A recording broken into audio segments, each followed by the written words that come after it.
Esselamu Aleyküm. Yardım programı devam eder aziz ve kıymetli seyircilerimiz. Ortaklaşa Sakır Kasım Hac ve Umre Sefer ve Sihat şirketiyle beraber ve hayırseven insanların vasıtasıyla beraber biz Kerkük'ün Hayır Hadra mıntıkasındayız. Burada İpek Nenesi'den Bakağın özüden kızı haretlerinden. Selamun Aleyküm dayıza. Aleykümselam. Hoş geldin. Sağ olasınız. Dayıza damın icarından zaten bırak. Vallahi 150 bindi. 150'de. He. Şu kızı da yavda kişisi de boşaldı. İkisi de yanımdaydı. Kişisi de boşaldı. He. Şu şahımız da var. Şimdi biri gidip dayızası gibisi gile Allah hafız etsin. kalıptı yanımızda. Sağ ilacı var idi hasta. Ha vallahi ben da çantada. Bu da Böyle. şeyimdi. Ondan ayrı yani borçsuz siz kimseye borçlu yoksunuz. Yok borçlu da. Bas seyleliğe beri vallahi 75 bin borçlu. Yani ev aşağısında ne ihtiyacı var? Vallahi mavad getirin bizim için. Mavad Bəli. ihtiyacımız var. Bəli. Ha vallahi işte bak özünüz bilirsiniz ne getirsiniz.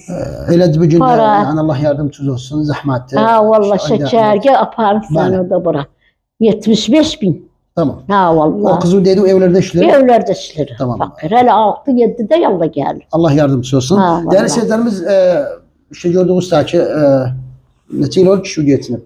12 yıldı. 12 yıldır yani doldu. O yüzden ki kızı orada boşandı. Biri evlerde işler. Haratları çok düşündü. Değerli Oğlum seyircilerimiz yoktu. oğlu yoktu. Yok, kızı var. Yok. Tamam. Değerli seyircilerimiz her kim isterse bu aileye yardım etsin. Biz bu mübarek yayık. Bu ailenin İpek Nenesi'nin telefon rakamı şaşede geldi. Allah razı olsun sizden. Allah kısmet etse inşallah gelecek halka bir desteğiyle olsun. Şükranlarımızı kabul eyle ve hazırlayan ve sunan. Ben Muhammed Ka'bi Ebu Maria. Vesselamu Aleyküm ve Rahmetullahi ve Berekatuhu.